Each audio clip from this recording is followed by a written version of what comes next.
अब वक्त है हमारे चुनाव स्पेशल शो 2024 का अंक गणित का और आज का नंबर है 7 करोड़।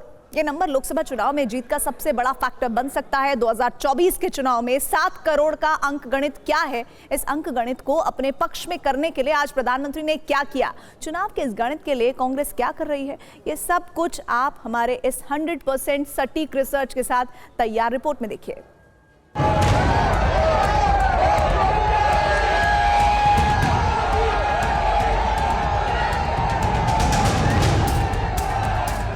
मोदी के लिए तो ये जनता जनार्दन जुगल फूंकती रहती है।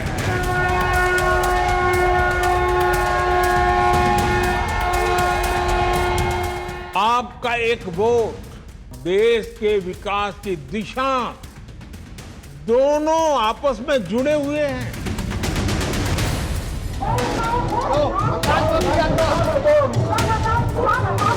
देश में अन्याय हो रहा है, बीजेपी आरएसएस नफरत फैला रही है। दुनिया के कोई भी बड़े देश हो, जब मैं उनसे हाथ मिलाता हूं ना, तो अकेला मोदी हाथ नहीं मिलाता है, 140 करोड़ देशवासी मेरे साथ खड़े होते हैं। पहले राम काज, फिर गरीब काज और अब चुनाव काज। 22 जनवरी को अयोध्या में राम मंदिर का उद्घाटन, फिर 23 जनवरी को अति पिछड़ों के सबसे बड़े नेता दिवंगत कर्पूरी ठाकुर को भारत रत्न के फैसले के बाद 24 जनवरी को उसका ऐलान और 25 जनवरी को पहली बार के मतदाता को संबोधन और फिर बुलंदशहर में जनसभा। ये 3 तस्वीरें 2024 के चुनाव में बीजेपी के लिए बहुत अहमियत रखती है। नरेंद्र मोदी ने तीसरी बार सरकार और सीटों के नए रिकॉर्ड के लिए पश्चिमी उत्तर प्रदेश के बुलंदशहर से चुनावी रैली का शुभारंभ कर दिया है। उन्होंने इस रैली में ऐसा क्या कहा जो लोकसभा चुनाव की तस्वीर बदल सकती है, आपको बस थोड़ी देर में दिखाएंगे। अभी आप बीजेपी के नमो नव मतदाता सम्मेलन में पहली बार के वोटर से प्रधानमंत्री की सबसे बड़ी अपील देखिए।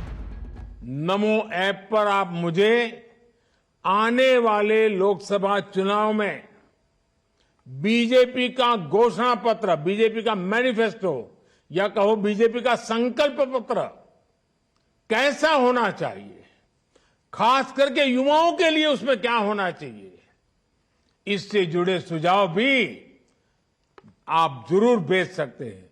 और मेरे हिसाब से तो आप वोट डालने जाए उसके पहले ही मैं आपकी भागीदारी चाहता हूं। मोदी ने एक साथ देश के कितनी जगहों से कितने नव मतदाताओं से संवाद किया, आपको बताएं उससे पहले 2024 के चुनाव में पहली बार के मतदाता का अंक गणित देखिए। तो इस बार के लोकसभा चुनाव में फर्स्ट टाइम वोटर का नंबर 7 करोड़ हो सकता है। अभी ये एक अनुमान है क्योंकि चुनाव आयोग की तरफ से अंतिम मतदाता सूची जारी होना अभी बाकी है। 2014 और 19 के लोकसभा चुनाव में नौ मतदाताओं का बीजेपी की जीत में बड़ी भूमिका थी। ऐसे में 2024 के 7 करोड़ नौ मतदाताओं को अपने पक्ष में करने के लिए प्रधानमंत्री नरेंद्र मोदी ने आज तकरीबन 50 लाख पहली बार के मतदाताओं के साथ संवाद स्थापित किया। इस दौरान मोदी ने नव मतदाताओं से बीजेपी के घोषणा पत्र को लेकर न सिर्फ सुझाव मांगे बल्कि सुझाव पसंद आने पर उन युवाओं से सीधी मुलाकात का वादा भी किया। प्रधानमंत्री ने राष्ट्रीय मतदाता दिवस पर देश भर के 5000 से ज्यादा जगहों से 50 लाख से ज्यादा नव मतदाताओं से संवाद किया। भारतीय जनता युवा मोर्चा के इस नमो नव मतदाता सम्मेलन में ही पार्टी के राष्ट्रीय अध्यक्ष जेपी नड्डा ने 2024 चुनाव का थीम सॉन्ग भी लॉन्च किया। पिछले 2 लोकसभा चुनावों में पहली बार के मतदाताओं का वोटिंग पैटर्न क्या रहा है, आपको वो भी दिखाएंगे। साथ ही अब की बार फर्स्ट टाइम वोटर किसके साथ जाएगा ये भी बताएंगे। अभी आप नौजवान मतदाताओं के लिए मोदी का संकल्प सुनिए। आपके सपने ही मेरे संकल्प है। मेरी प्राथमिकता आप सभी युवा ही है। मैंने हमेशा देश के युवाओं पर सबसे अधिक विश्वास किया है।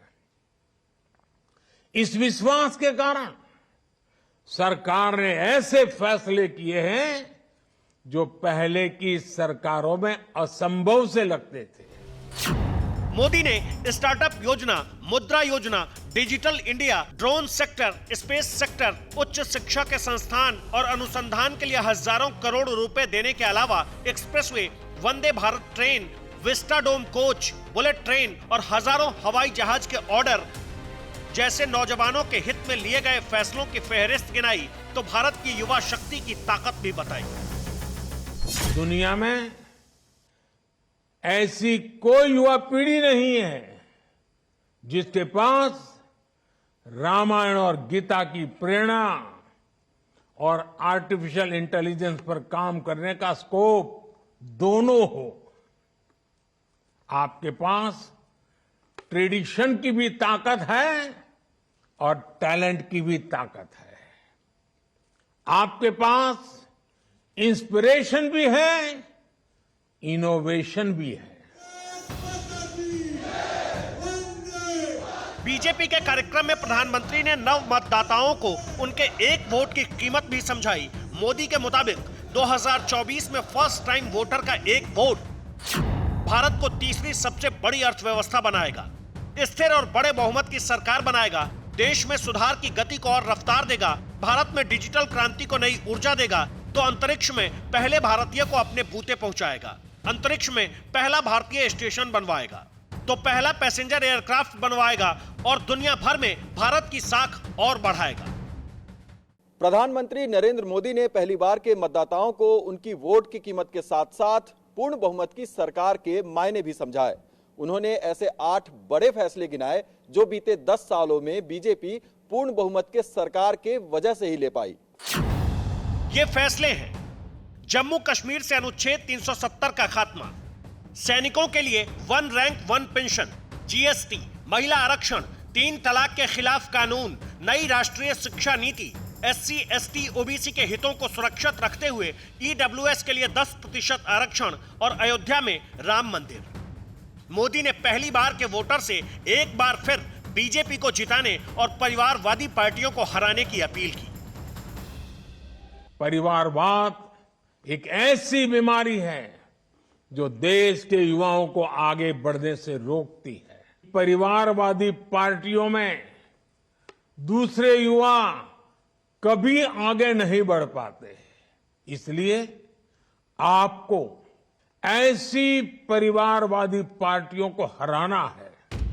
नरेंद्र मोदी ने 9 मतदाताओं से अपने मन की बात कही, लेकिन 18 से 22 साल के इन पहली बार के वोटर के मन में क्या है उसे भी सुन लीजिए। जिस तरह से वो अभी काम कर रहे हैं, उनका जो पार्टी काम कर रहा है वो मेरे को बहुत ज़्यादा अच्छा लग रहा है। वो स्टूडेंट्स के हित में भी बहुत कुछ इनिशिएटिव लिए हैं। उनकी जो लीडरशिप क्वालिटी है वो बहुत पसंद है। दिल्ली ही नहीं, हमने पटना से श्रीनगर तक 9 मतदाताओं के मन को टटोलने की कोशिश की। बार बार चाहेंगे कि हमारी सरकार मोदी जी हो। हम भी मोदी जी को, मोदी जी बहुत अच्छा काम करते हैं, योगी जी भी बहुत अच्छा काम कर रहे हैं। जो पार्टी सबके लिए अच्छा की है उसको ही वोट देंगे। जो पार्टी मतलब जो पार्टी बीजेपी, और ये बीजेपी हैं जो अच्छे काम, बहुत अच्छे काम किए, इसके कारण हम लोग उसे वोट देंगे। यहाँ पे बच्चों के लिए प्लेग्राउंड नहीं होता था, बच्चों को पत्थर दिए जाते थे, आज हमारे हाथों में लैपटॉप है, आज यूथ के हाथ में पेन है। फख्र महसूस हो रहा है कि हमारे आम आदमी का वोट इतना महत्वपूर्ण है किसी के लिए, तो हमें अपना लीडर चुनने का भी मौका मिल रहा है। बीते 4 चुनाव में कैसे कांग्रेस से फर्स्ट टाइम वोटर टूटकर बीजेपी से जुड़ते गए, आपको इसका अंकगणित भी दिखाएंगे। अभी आपको लोकसभा चुनाव का वो निर्णायक नंबर बताते हैं जहां पहली बार के वोटर ही चुनाव परिणाम तय करते हैं। 2019 में 543 में से 282 सीट ऐसी थी जहां पहली बार के वोटर की संख्या औसतन 1.49 लाख थी और ये संख्या 2014 में करीब 297 सीटों पर जीत के अंतर से ज्यादा थी। यही वजह है कि बीजेपी अध्यक्ष जेपी नड्डा ने 13 जनवरी को नमो 9 मतदाता सम्मेलन का आगाज किया और प्रधानमंत्री मोदी ने खुद आज 25 जनवरी को इसको और आगे बढ़ाया। इस दौरान बीजेपी ने देश भर में करीब 5000 नमो 9 मतदाता सम्मेलन का आयोजन किया। 9 मतदाता सम्मेलन की शुरुआत के समय जेपी नड्डा ने कितने नौजवानों को पार्टी से जोड़ने का लक्ष्य रखा था, एक बार फिर से वो भी सुनिए कि 25 जनवरी तक 1 करोड़ लोगों को हमने रजिस्टर कराना है। 1 करोड़।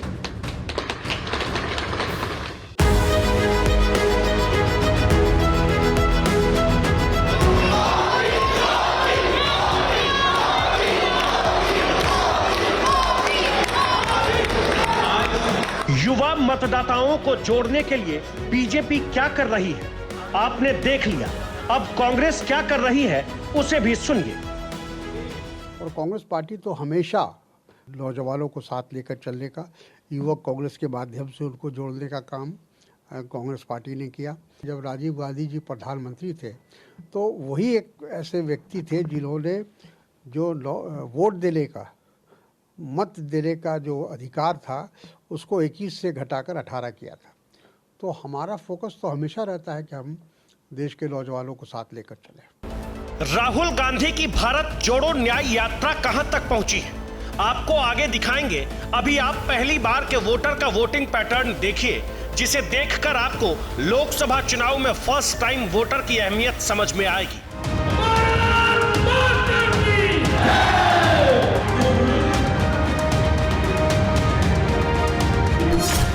सीएसडीएस लोक नीति के मुताबिक 2004 में 18 से 22 साल के मतदाताओं में 27% ने कांग्रेस को तो 23% ने बीजेपी को वोट दिया। 2009 में भी कांग्रेस को 27% फर्स्ट टाइम वोटर के वोट मिले तो बीजेपी को 21%। 2014 में जब पहली बार नरेंद्र मोदी के नाम पर बीजेपी ने चुनाव लड़ा तो कांग्रेस को सिर्फ 17% युवाओं ने वोट दिया तो बीजेपी को 9 मतदाताओं के 36% वोट मिले। 2019 में 20% नौजवानों ने कांग्रेस के लिए वोट किया तो रिकॉर्ड 41% ने बीजेपी के पक्ष में मतदान किया। इस अंकगणित को देखकर आप समझ गए होंगे कि कैसे चुनाव दर चुनाव पहली बार के वोटर का झुकाव बीजेपी की तरफ बढ़ता गया। ट्रेंड तो ये बताते हैं कि युवा मतदाताओं का उत्साह चुनाव पे रहा है। पिछले 2-3 चुनाव में 2024 के चुनाव में भी युवा मतदाताओं की भागीदारी बढ़ती हुई मुझे दिखाई पड़ रही है और कहीं ना कहीं युवा मतदाताओं के लिए बीजेपी को या प्रधानमंत्री नरेंद्र मोदी को वोट करने का उत्साह दिखाई पड़ता है। बेरोजगारी की चिंताएं रहेंगी और मुझे लगता है कांग्रेस इसी का फायदा उठाने की कोशिश कर रही है। बीजेपी ने तो शुरुआत कर दी, प्रधानमंत्री मोदी ने आज बड़ी संख्या में युवाओं को एड्रेस किया, कहीं ना कहीं कांग्रेस पिछड़ती हुई नजर आती है। अब ऐसे में कांग्रेस के लिए 9 मतदाताओं को अपनी तरफ मोड़ना किसी चुनौती से कम नहीं है। 2024 में कांग्रेस के पक्ष में माहौल बनाने के लिए राहुल गांधी भारत जोड़ो न्याय यात्रा पर हैं। यह यात्रा 15 राज्यों की 100 लोकसभा सीटों से होकर गुजरेगी, जो कि मणिपुर से शुरू होकर नागालैंड, अरुणाचल प्रदेश, मेघालय और आसाम के बाद अब बंगाल में प्रवेश कर चुकी है। राहुल ने न्याय यात्रा में फिलहाल छोटा सा ब्रेक लिया है। 2 दिन तक विराम के बाद उनका कारवां आगे बढ़ेगा। इससे पहले राहुल ने असम के धुबरी से पश्चिम बंगाल के कूच बिहार पहुंचने पर क्या कहा वो भी सुनिए। देश में अन्याय हो रहा है, बीजेपी आरएसएस नफरत फैला रही है, हिंसा फैला रही है और अन्याय फैला रही है। इसीलिए इंडिया फॉर्मेशन एक साथ अन्याय के खिलाफ लड़ने जा रहा है।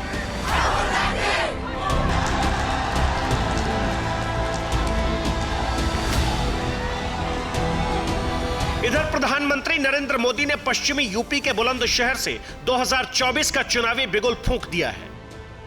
हालांकि खुद उन्होंने इसे चुनावी बिगुल मानने से इनकार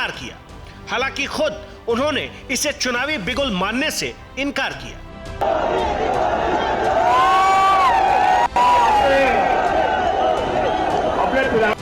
मोदी तो विकास का बिगुल फूंकता रहता है। मोदी तो समाज के आखिरी व्यक्ति के कल्याण के लिए बिगुल फूंकता रहता है। मोदी को न पहले जरूरत थी न आज जरूरत है चुनाव के बिगुल फूंकने की। मोदी के लिए तो ये जनता जनार्दन बिगुल फूंकती रहती है। अब इसे सहयोग कहें या प्रयोग, 2024 में उन्होंने बुलंदशहर से ही चुनावी शंखनाद किया और बीजेपी ने पश्चिमी यूपी की सभी सीटों के साथ पूरे उत्तर प्रदेश में 71 सीटें जीतकर बड़ा कीर्तिमान बनाया। बड़ी बात यह है कि 2014 के लोकसभा चुनाव में बीजेपी ने पश्चिमी यूपी की सभी 14 सीटें जीत ली थी, लेकिन 2019 में बीजेपी को इस इलाके की सिर्फ 7 ही सीटें मिली। ऐसे में इस बार राम लहर और लाभार्थी योजनाओं के सहारे बीजेपी ने पश्चिमी यूपी में क्लीन स्वीप करने की तैयारी कर ली है। प्रधानमंत्री ने बुलंदशहर से पश्चिमी यूपी के लिए 19,000 करोड़ रुपए से ज्यादा की विकास परियोजनाओं का शिलान्यास और शुभारंभ किया। राम का नाम लिया, विकास के काम गिनाए, रोजी रोजगार का जिक्र किया। केंद्र सरकार देश में 4 नए औद्योगिक स्मार्ट शहर बनाने की तैयारी में है। इसमें से एक औद्योगिक स्मार्ट शहर पश्चिमी उत्तर प्रदेश के ग्रेटर नोएडा में बना है। बुलंदशहर में राम और रोजगार के जिक्र और दिल्ली से देश भर के 50 लाख से ज्यादा नव मतदाताओं से संवाद के बीच बीजेपी के लिए centre for monitoring Indian economy यानी CMIE का अंकगणित भी बड़ी चुनौती है। CMIE के मुताबिक अक्टूबर 2023 में देश की बेरोजगारी दर 2 साल के सबसे ऊंचे स्तर पर पहुंच गई थी। इस प्राइवेट एजेंसी के अनुसार बेरोजगारी की दर सितंबर 2023 में 7.09% थी, जो अक्टूबर में बढ़कर 10.05% हो गई। नवंबर में यह आंकड़ा थोड़ा कम होकर 8.9% पर आया और दिसंबर 2023 में थोड़ा और कम होकर 8.7% पर पहुंचा। अब सवाल ये कि नौजवानों में मोदी की जबरदस्त लोकप्रियता के बीच 2024 के चुनाव में क्या बेरोजगारी भी मुद्दा बनेगी या फिर नौजवान मतदाता मोदी के विकसित भारत संकल्प यात्रा का सारथी बनना पसंद करेंगे। Bureau report, TV9 Bharatvarsh.